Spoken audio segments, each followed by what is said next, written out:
Hello guys, Radhe Radhe. जय श्री कृष्णा। आप सब कैसे हैं? मैं आशा करती हूँ आप सब बहुत अच्छे होंगे। तो आज का ब्लॉग है मेरा। आज था संडे का दिन और आपको पता है संडे का दिन तो इतना व्यस्त रहता है कि पूछो ही मत।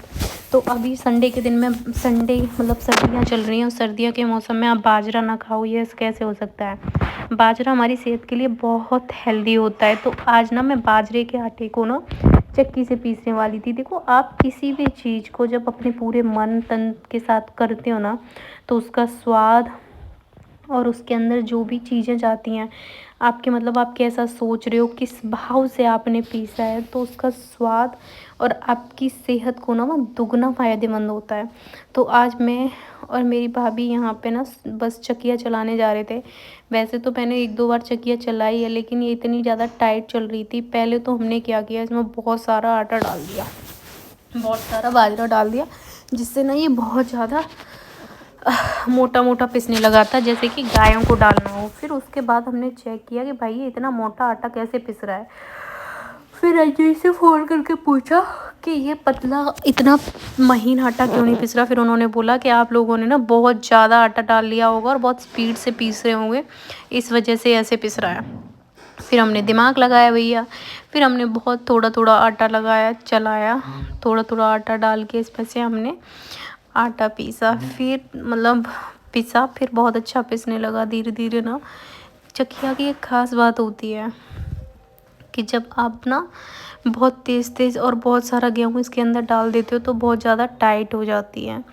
फिर हमने धीरे धीरे चलाया तो ठीक आटा पिसने लगा था। देखो, हमारे भारत में और हम जैसे जो देसी गाँव के लोग होते हैं उनमें ये परंपरा होती है कि उनके यहाँ पे जितना भी खाना बनता है, जैसे मतलब शाम को उनके यहाँ रोटी बनेगी 1 किलो आटे की, 2 किलो आटे की, तो वो सारा आटे को पहले चकिया से खुद पीसते हैं।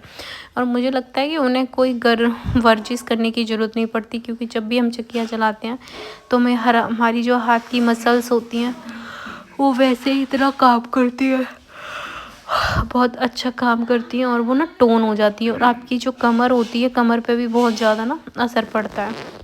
तो आप देख सकते हैं यहाँ पे छाया भी चला रही थी, फिर यहाँ राम आ गया था और ये आटा इसके अंदर जो डला है वो काफ़ी पतला पतला आने लगा था। तो मुझे ऐसा लगता है कि हमें ना अपने देश की जो पुरानी परंपरा वाली चीज़ें हैं, जो हमारी चीज़ें, उन्हें हमें कभी नहीं भूलना चाहिए। हम चाहे कितने भी मॉडर्न बन जाएं, लेकिन अपनी पुरानी चीज़ों को हमेशा साथ लेकर चलना चाहिए। आज क्या है, पहले की औरतें हो गई, कोई भी लोग हो गया, कोई जिम करता था, किसी को कोई बीमारी थी नहीं। ये लोग बोलते हैं कि प्रेगनेंसी में अगर हम चकिया चलाते हैं तो बहुत नॉर्मल डिलीवरी होती है, लेकिन आजकल कोई नहीं करता।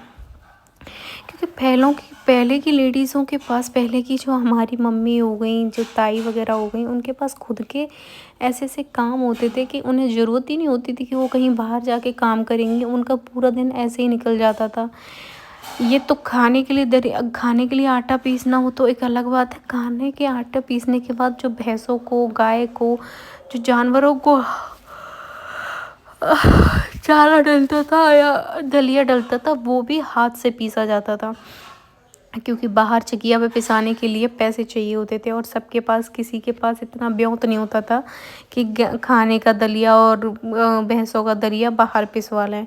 तो जितना हो सकता था सभी के सभी लोग अपने हाथों से काम करते थे कि ठीक है, हमने अगर ये काम कर लिया तो हमारे थोड़े बहुत पैसे बच जाएंगे।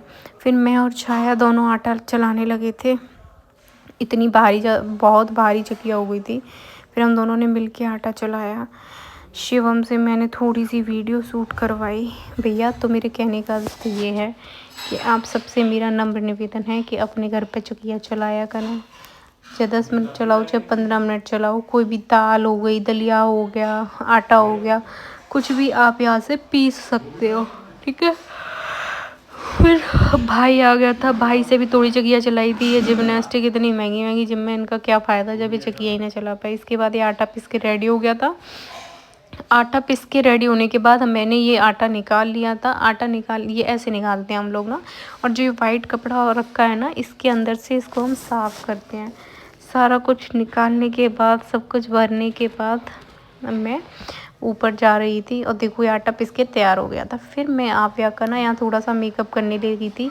आप सब लोगों ने इसका किया होगा। ये है सरसों के फूल। इससे हम जब छोटे थे तो ना अपने गले का हार बनाते थे, इयररिंग्स बनाते थे, मांग टीका बनाते थे। अब आजकल के लोग तो जनरेशन क्या ही जाने कि इनसे हम कैसे कैसे मेकअप बनाते थे। आप देख सकते हैं कितना सुंदर लग रहा है। देखो, ये सारी चीज़ थी जो हमें खुशियाँ देती थी। न तो पैसे लगते थे, न कोई पोल्यूशन होता था, न हाथ गंदे होते थे। सारा कुछ ऑर्गेनिक ऑर्गेनिक ऑर्गेनिक। और आप देख सकते हैं आव्या अपने आप को देख के कितनी खुश हो रही थी।